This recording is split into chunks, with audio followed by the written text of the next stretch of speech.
สบายดีข้าพเจ้าพุทธสอนผู้ศรีหราชวันนี้จะมาเล่าข้อคิดดีๆสู่ฟังหวังว่าจะเป็นประโยชน์ซึ่งข้อคิดนี้มีหัวข้อว่า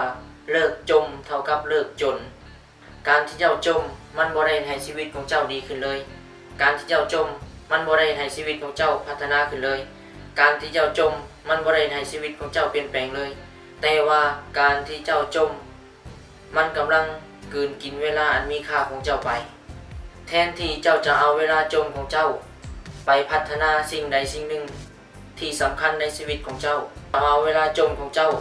ไปพัฒนาสิ่งใดสิ่งหนึ่งที่เจ้าคิดว่าด้อยกว่าแทนที่เจ้าจะเอาเวลาจมของเจ้า